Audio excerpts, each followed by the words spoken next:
would like to talk to you now a little bit about myths and mythology.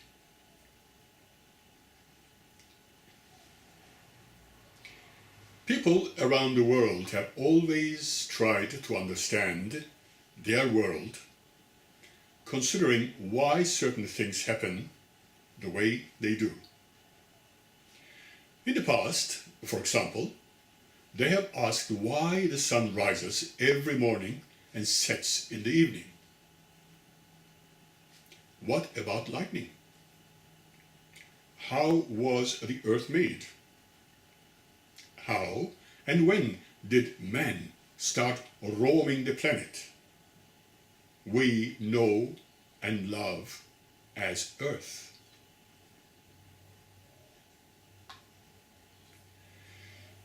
For every conceivable question in his world, he always endeavored to find answers.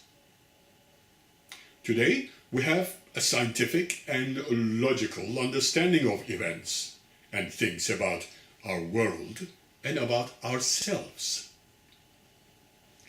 In olden days, when the world lacked knowledge, they found comfort in explaining events and happenings around them in the form of stories about gods, goddesses, and heroes. The ancient Greeks had a story to explain the existence of evil and trouble. They believed that at one time all the world's ills were trapped in a box. That was known to be Pandora's box, which belonged to the very first woman, apparently. These kinds of stories were known as myths, and the study thereof we call mythology. In ancient times, almost all societies have developed their own myths. This led the way towards the world's religions. However, the religious concept has divided myths from similar sounding stories. Think about the folk tales and legends for a moment. However, telling stories like that usually remains for amusement, not necessarily believing in them. But there are also those who popularly consider their own myths sacred and undeniably true. People have thus created their misconceptions. As you know, most myths consider divinities or divine beings who possess supernatural powers far greater than any human has. Despite their great powers, many gods and heroes of mythology have human characteristics. They too are guided by emotions of love, jealousy, and resentment.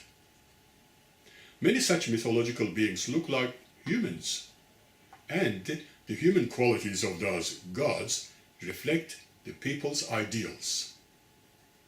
There are good gods, reflecting qualities society admires, and indeed the evil ones, which can only reflect their dislikes. By pondering on them, we can learn how different cultures have answered the basic questions about the world and man's place in it. We discover how people developed a certain social system with its customs and ways of living. We can better understand the values and feelings which bind members of human societies in groups. We can compare to see how those cultures differ from or resemble one another. It helps us comprehend why people behave the way they do. On the other hand, myths have provided the concepts for much of the world's great art. Famed myths and mythological characters have inspired masterpieces in architecture, music, painting, literature, and even sculpture. Most of those myths can basically be divided into two categories: creation myths and explanatory myths. In here, the first category tries to explain its origins of the world, creation of man, and the birth of gods and goddesses. Almost all earlier cultures have developed creation myths. The second category tries to explain natural processes and events. According to the Norse, who lived in medieval Scandinavia, the god Thor made thunder and lightning by throwing a hammer at his enemies. The ancient Greeks believed that a lightning bolt was a weapon the god Zeus used. Some even created myths to explain the formation of geographic features we observe all around us, like rivers, lakes, and oceans. There are also myths dealing with illnesses and death.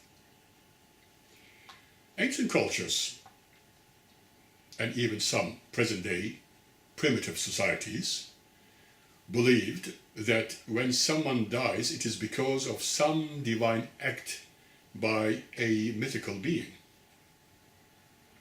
Some Pacific Ocean islanders believed that both men and women were immortal when the world was new.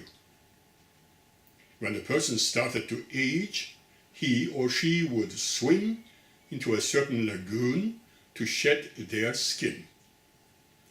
The person would immediately grow a new skin and become a youth again.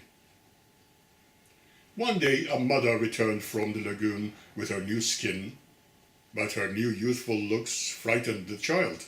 So the mother rushed back to the lagoon, found her old skin, and put it back on.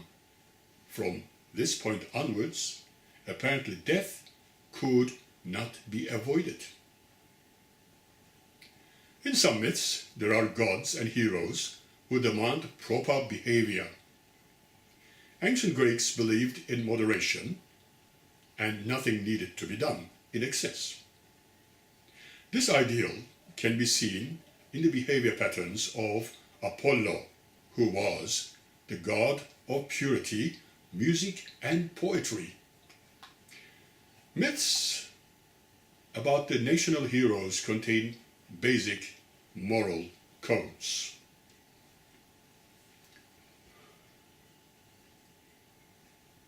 You may remember the story of young George Washington, where he confessed that he had cut down his father's cherry tree.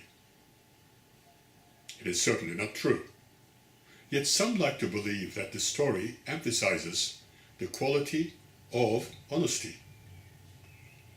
On the other hand, there are many mythical beings resembling human beings and having supernatural powers. They were born, could fall in love, and fight one another just like humans do. They are known as anthropomorphic, originating from two Greek words, meaning in the shape of man. One such is Zeus. Some others resemble animals and are known as theriomorphic, again from two Greek words, meaning in the shape of an animal. Egyptian mythology includes many of them. There's a third group which resemble neither man nor animal, like the Sphinx of Egypt, which has a human head and a lion's body. Some mythological characters are mortals having a divine father and a mortal mother. They are usually known as heroes. The stories told about them are known as the epic and not as a myth. although the difference between the two is not always clear. Several social scientists in the past have developed a number of theories which tell us how and what we can learn from those myths. Some theories stress the role of myths in understanding human cultures as a whole. Others consider the place of myth in comprehending why an individual acts the way he or she does.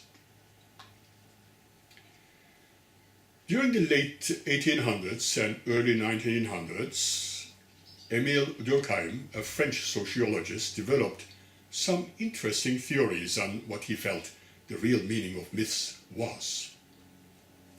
He believed that every human grouping created social institutions and values which were reflected in their religions. Therefore, he claimed most of a human grouping's gods, heroes, and myths were in reality collective representations of the institutions and values of that group. Those representations determine how a group of people, a society, a nation, thinks and acts. According to Durkheim, a sociologist can discover its social values by studying their myths. Another French scholar, Georges Dumézil, who was influenced by Durkheim's ideas, held that the Indo-European divinities were the collective representations of the caste system, which was common to ancient Indo-European peoples. The olden Indian gods, Mitra and Varuna, represented Brahman, or the priest of the highest caste in Hindu society. The god Indra represented the warrior caste, ranked below the Brahmins. The Ashwin twins represented a still lower caste like herdsmen and farmers. This way we can understand the difference between the divinities, revealing what the Hindus considered proper conduct amongst the castes. According to an ancient Indian myth, Indra killed a monster which threatened peace of the gods. But the monster was the chaplain of the gods and therefore a divine Brahman. Indra felt he had committed a great sin.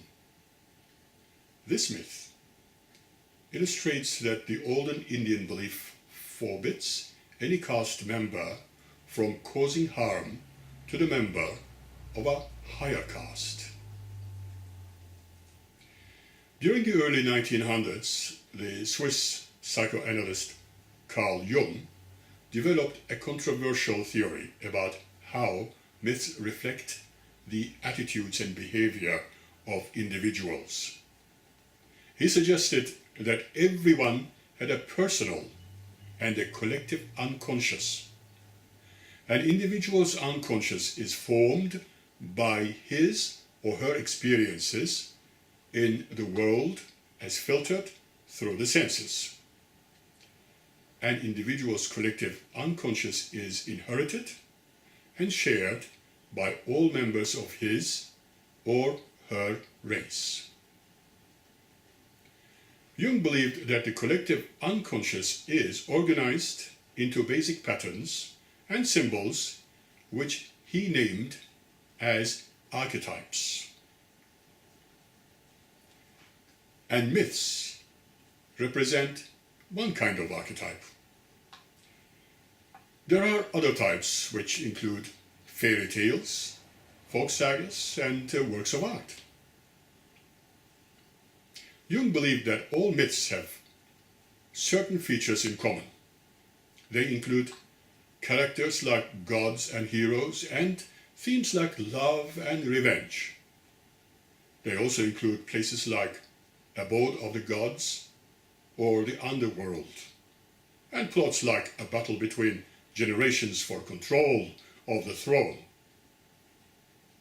He suggested that archetypes date back to the earliest days of mankind. According to him, by studying the myths and other archetypes, one can trace the psychological development of particular races as well as of all mankind.